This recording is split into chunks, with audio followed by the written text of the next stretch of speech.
श्री गणेशाय नमः। श्री शिव महापुराणम् अथ त्रयस्त्रिंशो अध्यायः। ऋषय उचुः भगवच्छोतु मिच्छामो व्रतं पाशुपतं परं ब्रह्म यत्र कृत्वा सर्वे पाशुपताः स्मृताः। वायुरुवाच रहस्यं वः प्रवक्ष्यामि सर्वपापनिकृन्तनं व्रतं पाशुपतं श्रोतं मथर्वशिरकालश्रयति पौर्ण्यमासी देशः शिवप्ररिग्रह क्षेत्रा रामाध्यरणं वा प्रशस्तः शुभलक्षणः। तत्र पूर्व त्रयोदश्याम सुस्नातः सुकृता त्रयोदश्याम सुस्नातः सुकृता हेकः अनुज्ञाप्य स्वमाचार्य समुपयुज्य पूज्य प्रणिपत्य च पूजां वैशेषीति च शुक्लमाल्यानुलेपनः दर्भासने समासीनो दर्भमुष्टिं प्रग्रह च प्राणायामत्रयं कृत्वा पाण्डमुखो वाप्योदमुखः ध्यात्वा ध्यात्वा देवं च देवीं च तद्विज्ञापन वर्तमाना व्रतमेतत्करोमीति भवेत् संकल्प्यस्य दीक्षितः।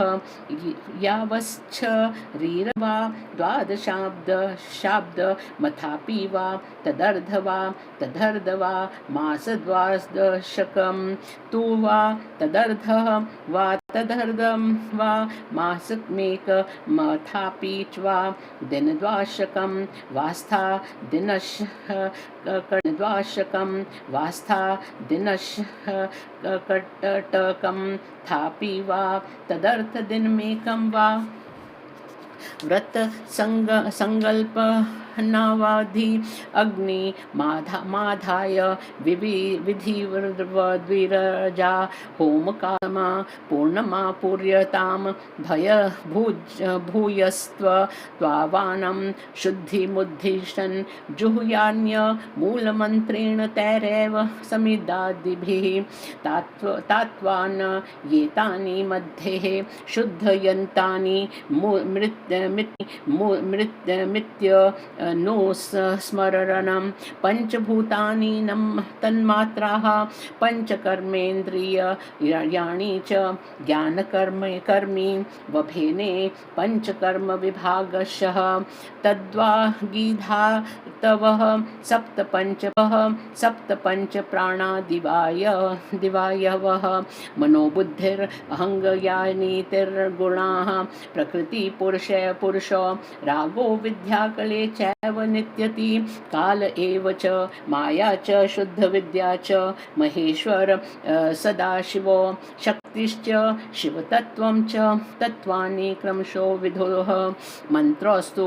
वीरजैर्वत्वा होता असो वीरजो भवेत् शिवानुग्रहमासाद्य ज्ञानवान् स हि जायते अथ गोम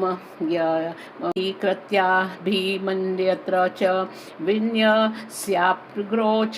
सम्प्रोक्ष्य दिने तस्मिन् हविष्य भूक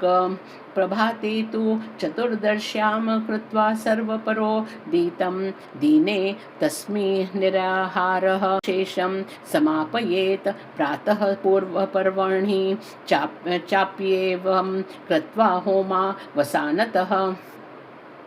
उपसंहत्य दुर्गानिन्य गृह्याद्स्म यत्नतः ततश्च जटिलो मुण्डी शिखे कजट एव वा भूत्वा स्नात्वा ततो वीतलज्जेक्ष्य स्यादिद्गम्बरः अतिकाषाय वसन् चर्योमर्बरो अथवा एकाम्बरो वल्लकली वा भवे दण्डी च मेखली प्रक्षाल्य चरणोपध्या दरिद्राश्च म्यात्म नस्तर नोम संगल्क्लीक कृत्य तद्भस्म वीरजाम जाममल संभवम् अग्निरित्या दीर्भिन्मण्डत्रय षड्भिराथर्वणः क्रमात् विमृज्याग्नानि मृद्यन्दिचरणान्तनि तैः ततस्तेन क्रमेणैव समृद्ध्यश्च च भस्मानां सर्वाङ्गोदधूलनं कृत्यात्वप्रणवेन शिवेन वा तत्तश्चित्र्यपुण्डं रचयेतिस्र याशु समाह्यवयं शिवभावं समाह्यवयं शिवभावं समागम्य शिवयोगमथाचरेत कुर्यात्रित्र सन्ध्यमपये वमेत तत्पाशोतं व्रतं भुक्तिमुक्तिजयत्य कृत्वा पाशुपतं व्रतम् पूजनीयो महादेवी लिंगमूर्ति सनानतः पद्यमण्डलदनं हेमं नवरत्नो लङ्घकृतं कर्णी काकेश रोपित मानसं परिकल्पयेत विभवे तद्भावे तु रक्तं सिन्तम थापि वा पद्यं तस्याप्यभावे तु केवलं भावनाय मामयं तत्प्रकरणानि काममध्ये कृत्वा लिंगं कनीयसं स्वाटिकं पीठिकोपेतं पूजयेद्भिदितं कृतां प्रतिष्ठय विधानेन तल्लिंगं कृतशोधनं परिकल्पया सनं मूर्ति पंचवक्त्र प्रकारत पंचग्वादिभिः पूर्णयर्था विभव संरभ्यतः स्नापयेत कलश्यः पूर्णेशरष्टा पदसमुद्भवः गन्धर्द्रव्यः सड कुमः सवेद्वितं समालिप्य लिंगं भूषणभूषितं बिल्वपत्रैश्च पद्यैश्च रक्तैः श्वेततैस्तथोत्पलैः नीलोत्पलैस्तस्थानैश्च पुष्पैस्तस्तः सुग्धधिभिमः पुष्टये शतप्रशस्ते प्रशस्वश्च चित्रे दुर्वाक्षयताभिधिभिः समभ्यचर्य यथालाभं महापूजा विधानतः धूपं दीपं तथा विधानतः धूपं दीपं तथा चापि नैवेद्यं च समादिशेत निवेदयित्वा विभवे कल्याणं च समाचरेत इष्टानि च विशिष्टानि नन्यायेनोपार्ज्ये तानि च सर्वद्रव्याणि देयानि त्रिपत्रोपलपद्यानां संख्या सहस्रिकी मता प्रत्येकम्परा संध्या शतमष्टोत्तरं द्विजः तत्रापि च विशेषेण न तज्जे द्विलवपत्रकं प्राहुं पद्यं पद्यसहस्कृतात् नीलोत्पलादिद्वयेतस्ता समानम् बिल्लपत्रकः पुष्पान्तरेण नियमो यथालाभं निवेदयेत अष्टांग मध्य यथालाभं निवेदयेत अष्टांग मध्यर्थमुत्कृष्टं धूपालेपो विशेषतः चन्दनं वामदेवाख्ये हरितालं च पौरुषे ईशाने भसितं कचिदा लेपनं मितीदृशं न भूधूपमिति मन्यते धूपान्तरविधानतः सीता गुरो मधो राखे मुखे कृष्णा गुरुम् पुनः पुरुषे गुगुलं सध्ये सौम्ये सौगन्धिकं मुखे ईशाने अपि हर्षिरादि देयाद ध्रुपं विशेषतः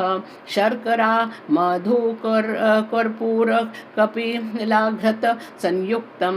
चन्दनाग रूकाष्ठध्यं साम्यान्य सम्प्रच्यवर्तिराज्याढ्यादेया दीपावली सस्तः अधर्यमाचमनं देयं प्रतिवक्त्र मतः परं प्रथमा वर्णे पूज्यो कर्मादेहर रम्य पुण्यमुख ब्राह्मणानि रम्य पुण्यमुख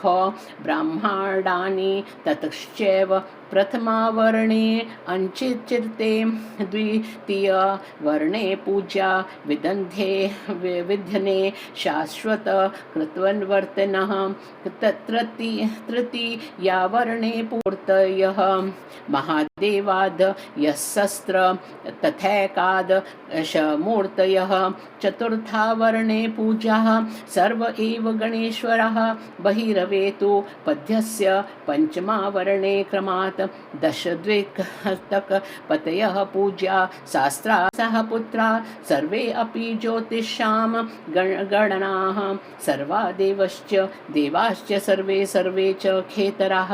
पाताल वसिन्ध नाश्ये सर्वे मुनिगणा अपि योगिनो हि मखाः सर्वे पतंगा मातरस्तथा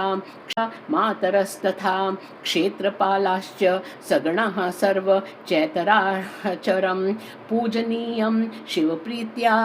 मत्वा शुभ शंभु विर्भूतिमत अथवा वर्ण पूजान्ते ये संपूज्य परमेश्वरं साज्यं सव्यञ्जनं सध्यं हविर्भक्त्वा निवेदयेत् मुखवासादिकं दत्त्वा ताम्बूलं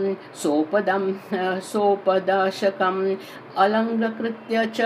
भूयो अपि नानापुष्पविभूषणैः नीराजनान्ते विस्ततीर्थ पूजाशेषं समापयेत्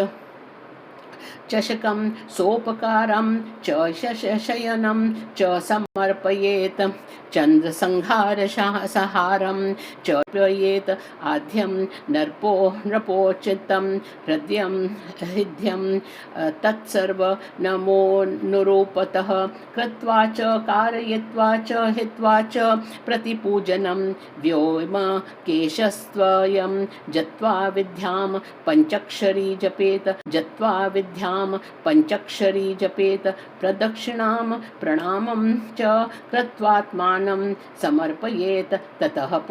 पुरस्ताद्देवस्य गुरुविप्रो च पूजयेत् दत्त्वा अर्धमष्टो पूषणानि देव मुध्यास्य लिङ्गतः अग्ने आञ्चिनिगं सूयसंयम्य हादास्य च समप्युत प्रत्ययः च जनस्त्वमेवं कुर्यात् सेवां पुरोदितां ततस्त सोपकरणा निमित्तं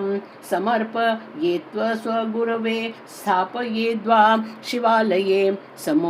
सम्पूज्य च गुरुविन्दात्मवर्तिनश्च विशेषतः भक्ताञ्जी जास्य च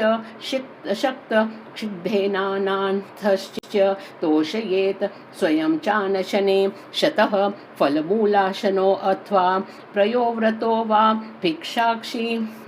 भवेदे काशयनस्थिता नक्तं युक्ताशनो नित्यं भुष्याणि ऋतः शुचिः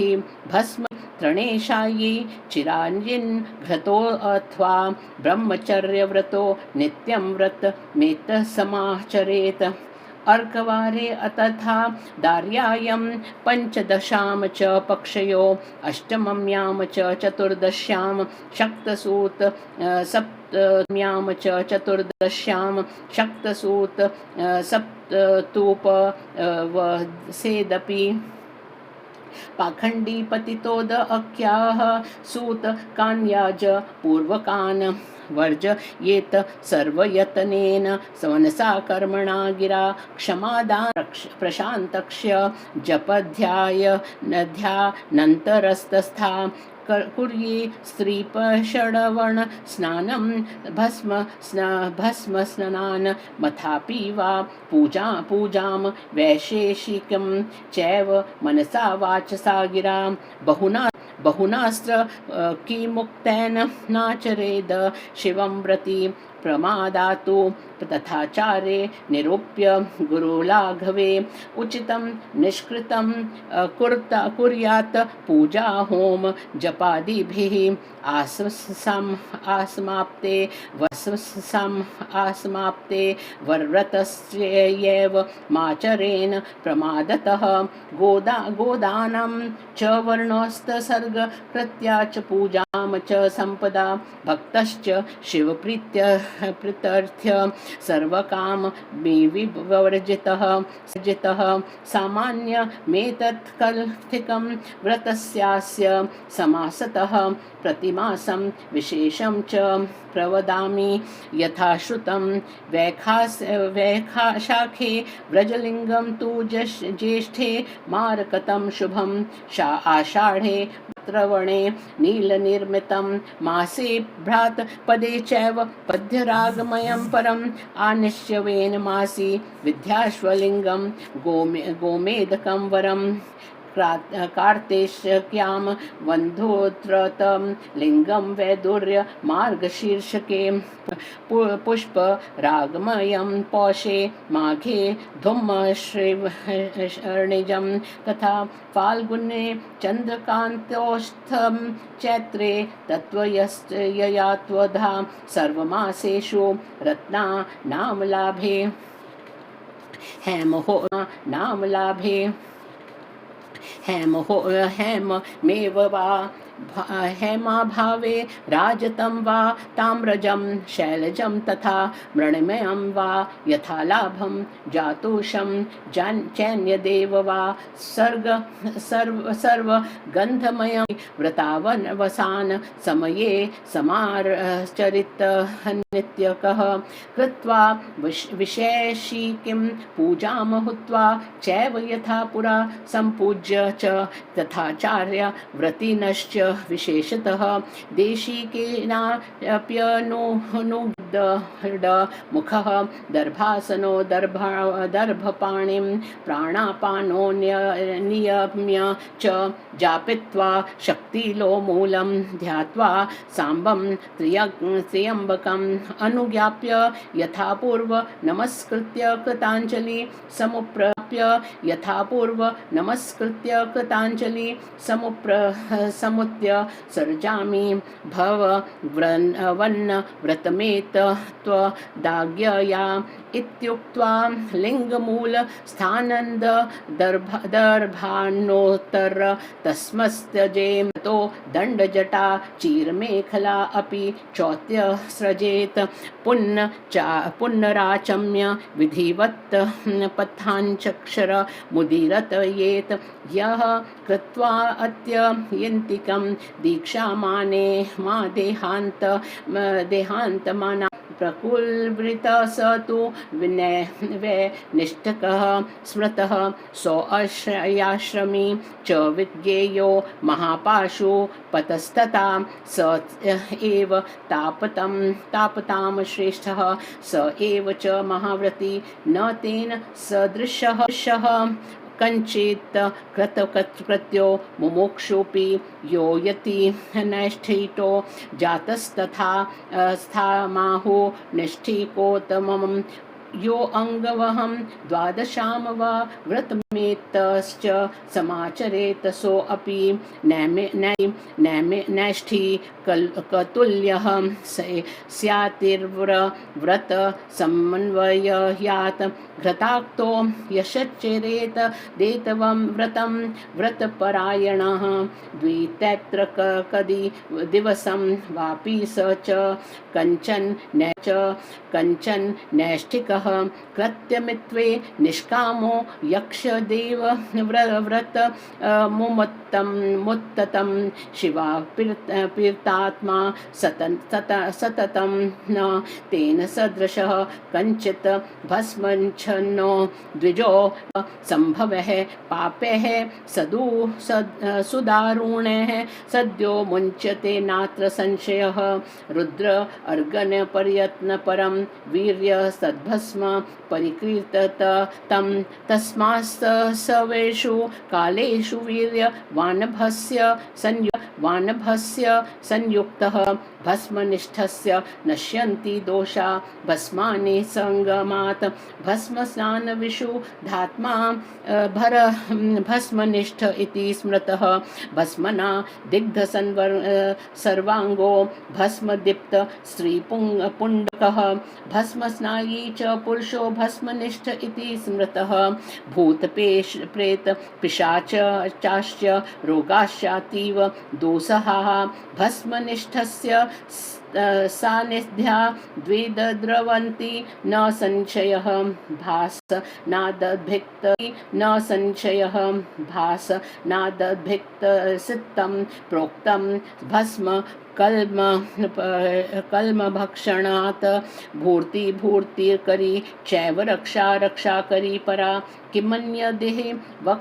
वक्तव्यं भस्ममाहास्मकारेश्वरः परमात्रं च शैवान्नं भस्मेत पारमेश्वरं